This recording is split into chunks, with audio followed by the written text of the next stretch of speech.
All right, here we go on the Hit the Books channel with our March Madness bracket predictions, our bracket fillouts. We are live for the first video on the Hit the Books HQ YouTube channel for this series as we lead up to Thursday's games. Here with CC from Keep Betting Co. today. Corbie, how's it going? How excited are you right now for March Madness kickoff on Thursday? Yeah, it's funny. We hop on the show at like 1 Central, I believe, and I was telling Zach beforehand, it's like every single person in the U.S. decides college basketball is their sport. I've been on a podcast since 8:30 this morning, so know this bracket well. I'm ready to talk about it. There's some good spots that circled that I think my opinion probably differs the most. So I'm excited and a lot to get into. Well, you see a lot of times on Twitter, there's a lot of cappers out there who say like, oh, MLB is my sport. NFL is my sport. Would you say college basketball is your sport? Is this your area of expertise? I would say in most cases probably so. I try to be as versatile as possible throughout sports, but college basketball, I played basketball my entire life. I'm friends with most of the kids in college teams around my area. So like UAB, a fandom that I've talked about on the show forever, talk to the players on a daily basis. So it's more of I just have a feeling for the like actual depth of college basketball. And it helps that I watched this from November 7th when most people that watch this show probably started yesterday. So less that I think that I know more than most, more that I've watched more than most. And I will pat myself on the back to say I've watched every missable game in college basketball this year. So excited for the bracket to ensue. That's for sure. All right, well, if you're looking to compete against the Hammer content creators, compete against Corbie's bracket here today, you can find the link to join the Hammer Betting Network's March Madness bracket pool in the description of this video. You can also find it on the Hammer HQ and Hit the Books HQ Twitter account. So if you want to sign up, you want to compete against us, make sure to head over there. Join by clicking the link in the description of this video or on our Twitter accounts. But CC, before we get into the bracket here today, I just have a question for you in regards to filling out your March Madness brackets. Obviously, from a betting perspective, we're looking at some of the spreads in some of these games, trying to determine outcomes, looking at favorites. Maybe that can lean towards a side that we're going to pick in one of these games. But for you, what's the kind of general strategy that you're usually looking at heading into your brackets? And does it differ based on size of pool and things like that? Yeah, really good question. I talk about this basically as much as I can because I think that is probably the most important part of all of this is understand the pool that you're facing. So, example, I try to get into as many pools of like friends, I would say, as possible, and friends of friends, et cetera, et cetera. These kids, first off, don't know college basketball. Relative to me, I would say that I know more. And then second, in those types of pools that are so small and so opinion based, you can use the market's information to your advantage, and you can make a pool and a bracket that is as close to what seems is going to happen as possible. Is it going to happen? No, but you're not trying to get a perfect bracket. You're just trying to win the contest. So I think that's the best end-all be-all strategy. And I usually make a sheet every year, and I might post it on Hammer. We talk about it at some point this week. It's literally just an aggregate of like, okay, Houston plays X, Y, Z. Their futures odds are blank. It's a combined percentage of this. I actually just posted on Twitter. So Alabama has the easiest strength of schedule to head to the tournament or to head to the championship.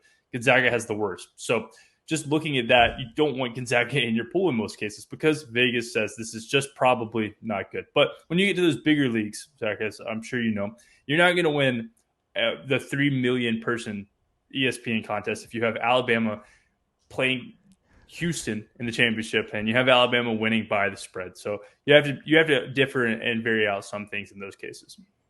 Oh, so you're telling me I'm not going to win those big pools just by picking chalk the whole way? That's not how I'm going to accumulate the most points here. I'm taking Oral Roberts all the way, and I'm BESPN number one here.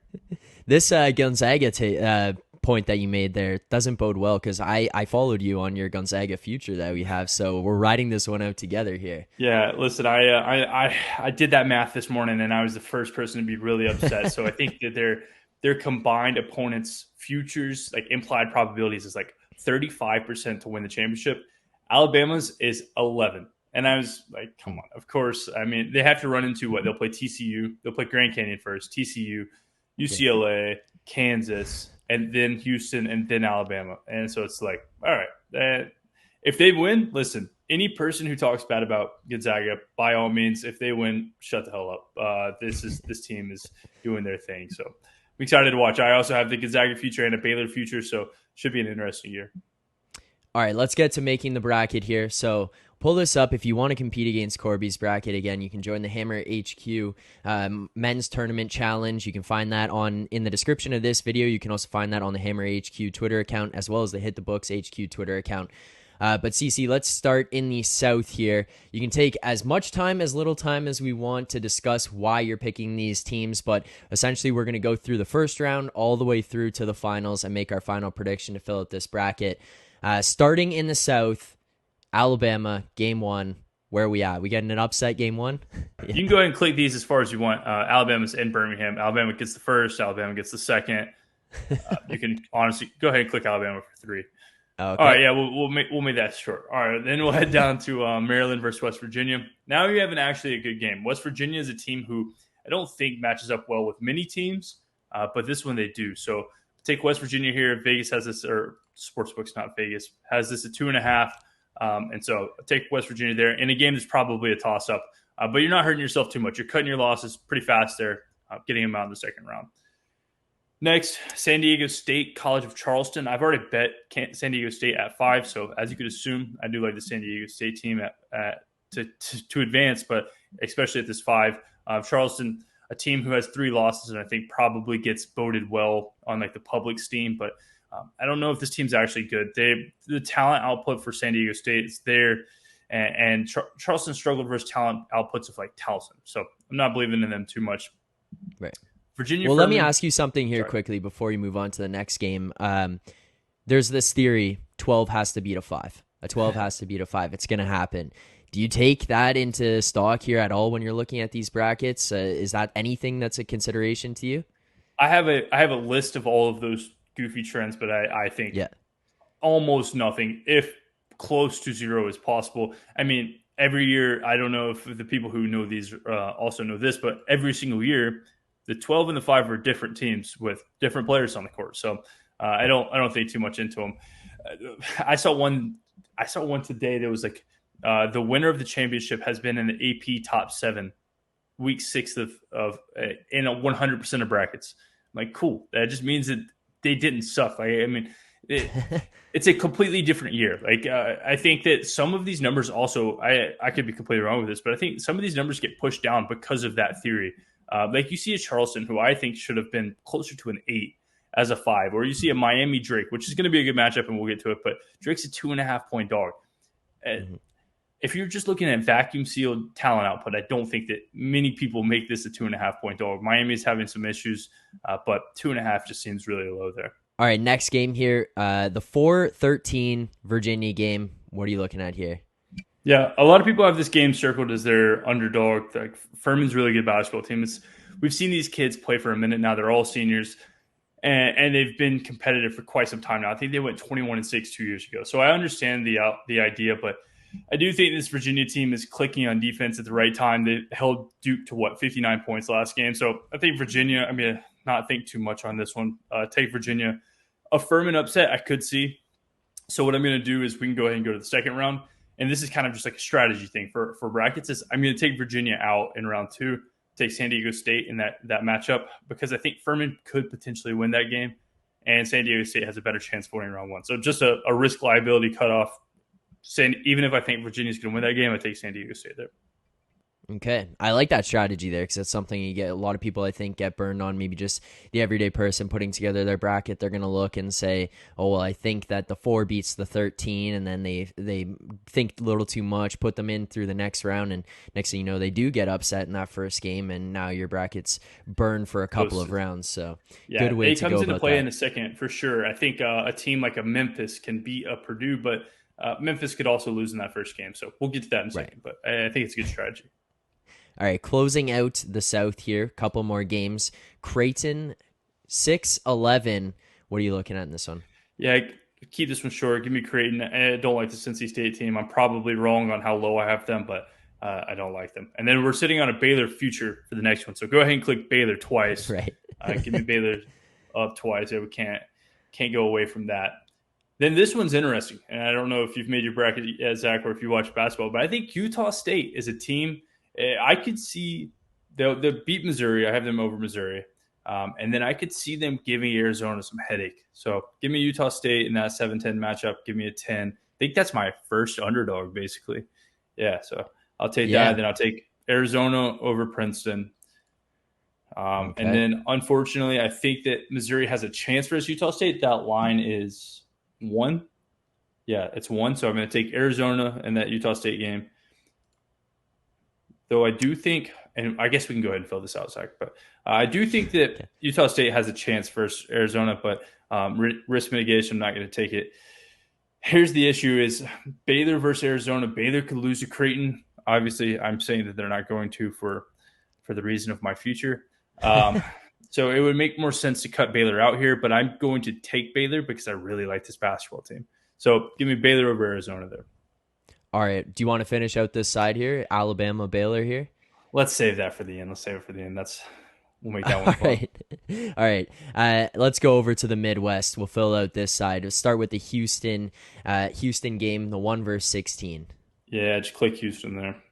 All right. Sounds good. And next up here, Iowa, Auburn. Yeah, this one's really interesting, and I have curious opinions on this. I've reached out to a couple people, but I think this number is made with the assumption this is a neutral court game. But this is in Birmingham, so Auburn is getting so much. I don't think people realize the discrepancy in fans of this game. So I'm taking Auburn in this one, and I think that number is good. Auburn's a 1-point dog. So with that, Auburn's also going to play on Saturday versus Houston, with these crowds being 100% Auburn. And I think that a lot of people don't have this game circled, but Auburn just they were up on Alabama by 18.5. So I think that game's going to be a lot better than people think. But give me Houston because Auburn could lose as a 1-point dog to Iowa. Unfortunate, but I pray that Houston loses that game. I like the strategy that we're going with here. I like this methodology behind this. So hopefully people are getting some info out of this one. But this is a game you were already looking at. You teased it a little bit. Miami, Drake. Where are we at here? Yeah, this one's tough. These next 2 games are tough. I think Miami's the better team. But the issue here is if you're going to take an upset, if you want to have fun in March Madness, Drake is the spot. This is the spot to take a Cinderella as a 2.5-point dog. See, my issue here is I think that Miami is the correct spot in almost every case, but I'm going to go out on a limb. I'm going to change it up a little bit because I've taken every single favorite so far on the show. So give me Drake. I'm going to hate it. I think Miami wins by about 5 or 6, but this is a game that it's line 2.5. So if I'm going to take a dog at some point, I have to trust the market. And this is the spot to hop in at. And who is facing Drake in that second round there? Another really good one, a 4-point line as a 4-13. Kent State's really good. Give me Iowa, and then give me Iowa again, just because I don't think that Drake is actually the team in that 32. So I'm going to take Iowa twice, but I don't think that's going to burn me much. So it'll be a pat on the back if Drake wins, and nobody remembers it if they lose. So I'm in a good spot there. All right, sounds good. Moving down to the 6-11 game. You're looking at it still a play-in in that one, but regardless, you can still make a selection here. Yeah, I think Pitt wins that play-in game. Mississippi State just can't shoot. And then Iowa State. I hate this Iowa State team, but and that's a hot take. Everybody apparently. I had like 20 DMs when I started talking crap about Iowa State. But give me Iowa State in that 6-11. And then give me Xavier over Kennesaw. And then Xavier over Iowa State. Xavier, I actually took to make it to the Sweet 16, so just those two at plus 105. I think it was on Best 10, but that's a completely different show. So I trade that at plus 105. I think that they match up great for this Iowa State team. 105, I'll take that all day. And then Texas A&M, Penn State, where are you at here? Yeah, I think the committee made this one abundantly clear what they want. Texas A&M win and a Texas win so that we get the rivals at the round of 32. So I'll take that. Then Texas to win that. Xavier to beat Texas. And then in the most unfortunate of ways, give me Houston to beat Iowa. The most unfortunate of ways. Yeah, we see how this is turning out, 1s and 3s. This is I'm gonna have to change it up at the bottom. We got to get a new strategy here. This is for listen, I will say, This is for a local pool. So like I would never put this in a tournament challenge of over 300, probably even like 200 people at this point. But you're not gonna get brownie points. I have one cool bet with Drake over Miami, but Yeah. to your friends group who doesn't know who Charleston is and they see 3 losses, this is potentially a very easy way to mitigate some risk. Take a top 2, top 3 win and make some money. Over the years I've done well in local pools, so I will continue the strategy, even though it looks chalky as hell. That's fine with me. Let's roll through to the other side. Let's get to the East here, and we'll start with the Purdue game. This is a team that has drawn up some controversy. Basically, any show that I've listened to it at this point, Purdue's kind of the team that people look at and say they could be done early here. But where are you at with this Purdue team? Yeah, I like Zach Edey. He's the best player in the nation. I think people start to hate this Purdue team too fast, but their guards do lack. So I understand where people come from. They're winning the first game. I mean, this isn't a Virginia-esque 16-1 Cinderella. The issue comes here in the Memphis FAU game. So my biggest issue is I think Memphis beats FAU. FAU can go to hell if they beat UAB, so don't care about them. My thing circled there is Purdue-Memphis. This game is a really good basketball game, and I think that Memphis can probably win that game. The issue is FAU can be in that spot a lot. They're a 2.5-point dog. FAU also matches up with Purdue really well. They have a 7-foot center who's pretty lengthy and takes a lot of charges. So I think both of these teams match up well with Purdue. The issue being I don't know which one's going to get there. So give me Purdue to the Sweet 16. No fun. Yeah. So let me ask you this then. You're in a situation, maybe it's like another pool that you're going to do. You're going to look at. You sit here and you say what you just told me, and you think Memphis or FAU could win that first game. Okay, so you're in a position where maybe you're leaning either way, and then you go to the Purdue game and you think, well, either one of these teams could also beat Purdue. They could match up well against Purdue. Is there a certain type of strategy you might lean towards, or are you kind of going to do very similar to what you did here and say, okay, I'll stick with Purdue as it moves forward? Like, how does it change? How does it vary moving forward if you end up in spots like this? Yeah, so the Memphis FAU one's unique in the sense that I think that both of those teams could potentially beat Purdue. So it becomes less of an issue. Like, okay, if you knew that if Memphis wins, they beat Purdue. If they don't, the other team, then you're talking about so much risk on having this team win 2 separate games. Purdue, is going to be in the round of 32. So then you're basically gambling on if the other team, it's an if-then statement. So if Memphis wins, then you're in a spot where you have Purdue-Memphis, and then Memphis would have to win again, which is a really tough game just for your pool to be right. When you know Purdue's going to be there, so at least you get the points from round 1. And so it's interesting. I try to – so at some point it'll come down to a spot. Like in ESPN pools, what I do is I'll go look at futures. So what is the Memphis to make to the Sweet 16? What is FAU to make to the Sweet 16? Compare those, and it's not the greatest comparison, but it's at least to put numbers on my coin flip.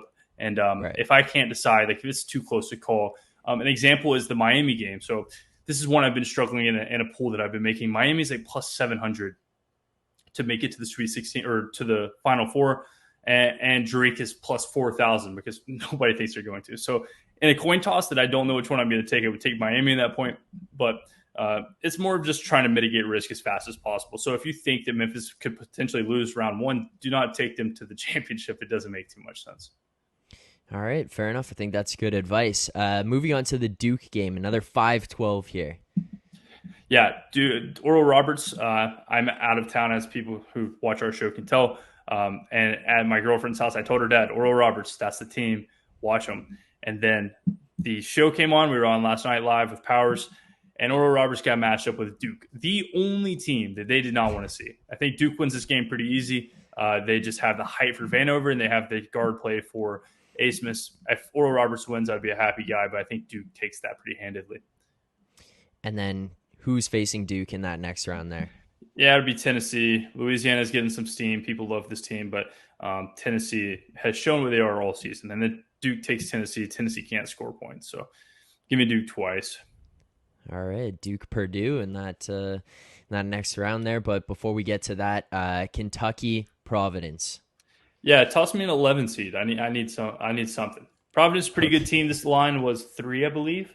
So a good spot to take an 11 spot. I don't think Kentucky can score very well. Also, if you watch the Vandy game, their defense is miserable. Kansas State, Montana State. This is the interesting one. This is the one. So even over the Miami game, I think this is the game that people need circled. And this is the one that changes brackets.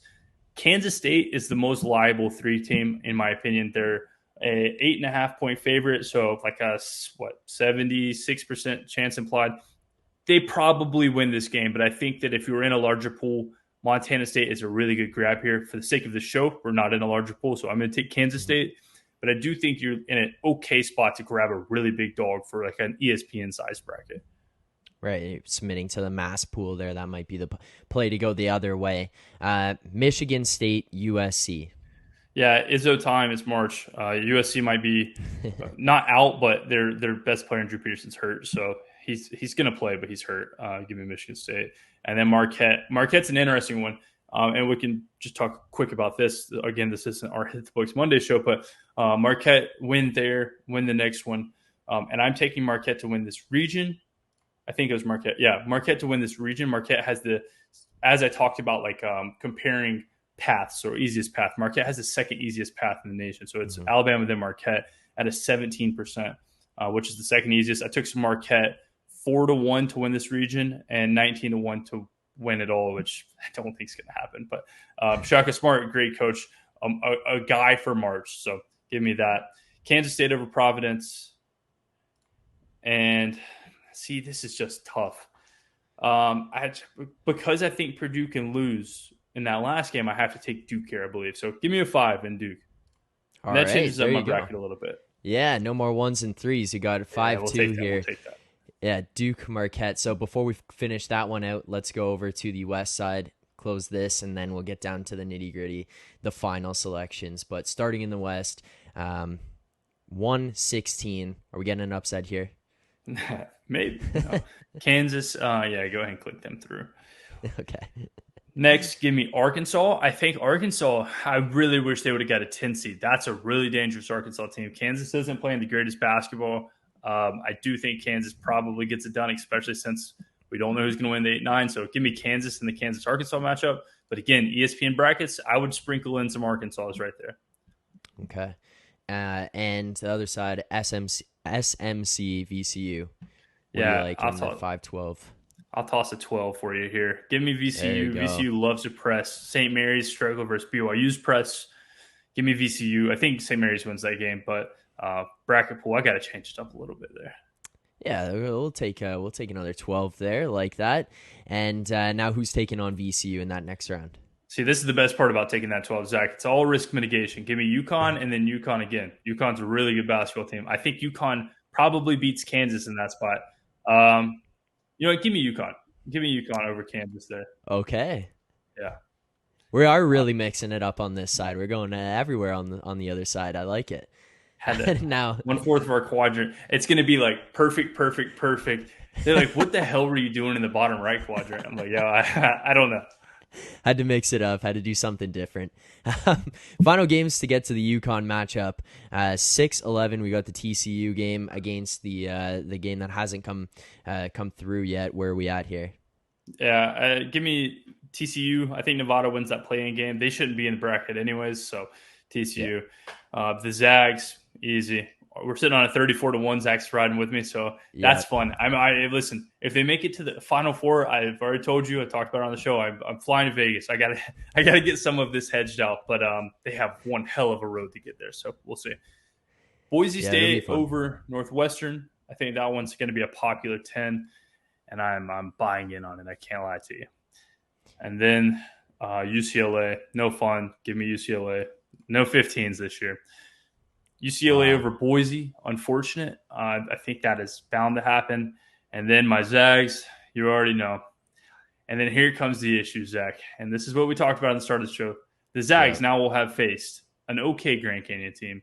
TCU, then UCLA. Give me the Zags. Then they face UConn, which is quite an issue. And so we're at the Final Four at this point. We can talk about these two on the bottom since we're here. Gonzaga 30-1, or they're like 18-1 to win the championship at this point.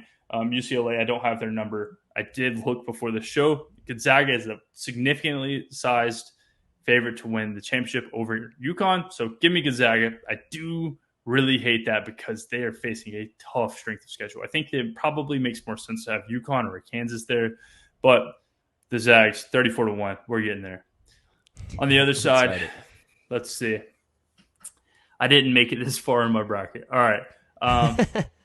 Give me Marquette because I think that Duke can lose that Purdue game. That'll be a tough test versus Tennessee. So I think risk wise, I think it makes more sense to have Marquette in that spot. All right, and now let's finish out the top here. Alabama, Baylor, Houston, Xavier, 2-1 versus threes. Where are we at now? now we're getting into it. Yeah. I think Alabama, because Baylor could lose that Arizona game. So it makes most sense to give me Alabama, though we are sitting on some Baylor futures. And then here's where, listen, this is my spot, and maybe I'm crazy. Sean Miller is my guy. They could possibly lose to Texas. Give me Xavier over Houston. Okay. 2-3 to the championship. Yep, I like it. So Final Fours. Final Four, Xavier, Gonzaga on one side, and we got Alabama, Marquette, a 1-2, 3-3 Final Four. What do you like to go to the national championship game? That's pretty dirty. Give me Alabama and the Zags for the revenge rematch of the year. I don't know if y'all remember, but mid-December, Gonzaga played Alabama in Birmingham. We gave Alabama home court advantage, Zach. We let them play where they want to play, and we beat them by 10. So you already know where I got to go. Lock it in. Give me the Zags, the Dogs. We get it done. Okay, and pick the final score. Where are you at here? If you're going to have to pick this, what goes into you picking the final score? That's also what I'm curious about. Not just what is it, what goes into this? How do you kind of come to that conclusion for anybody who might be watching, trying to figure out what they should do? Yeah, so every single year I make this the goofiest number I possibly can. If it comes down to a final score, either you were a genius and you have geniuses playing with you, or you did something way wrong. So it's never come down to a final score. But if somebody has Gonzaga playing Alabama in the championship, I'll give them props. So we'll make a real score for this sake of this show. I'll go real. Let's make it fun. I'm trying to watch. I don't want a barn burner. Give me 86-82 Zags. Oh, okay. I like it. So we're going to sweat this one out a little bit, but you know what? You and I were still going to walk away with a win at the end. Cash that 34-1 ticket on the Zags to win it all. So there you have it. Our final bracket. Gonzaga beating Alabama in the final for CC's entry. If you want to compete against CC and his bracket and our other Hammer creators, make sure to click the link in the description of this video to sign up for the pool. Go head-to-head with our college basketball, college football creators as well. We'll have different videos coming out throughout the rest of the week leading up to Thursday, breaking down everyone else's brackets. But CC, thank you for doing this. And if anyone else out there is looking for more college basketball postseason guides, make sure to head over to the Capwise website. Use promo code HAMMER to sign up for that. They have in-depth analysis, graphs, and charts for live in-game betting if that's something you're interested in, focusing in on key players, coaches, matchups, historicals, all that kind of stuff. So make sure to check that out and be sure to use promo code HAMMER. But CC, thank you for doing this. Appreciate it. We'll look at this bracket as it goes along and see what kind of decisions were made that paid off and how they stack up against everyone else. But thank you for taking the time to do this today, and good luck on your bracket. Yeah, for sure. I hope to see you at the window with the Zags ticket. Yes, sounds good. We'll be there together celebrating and sweating that one out.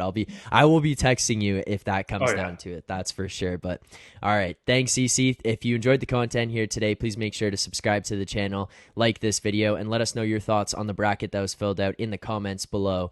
Thank you guys for watching.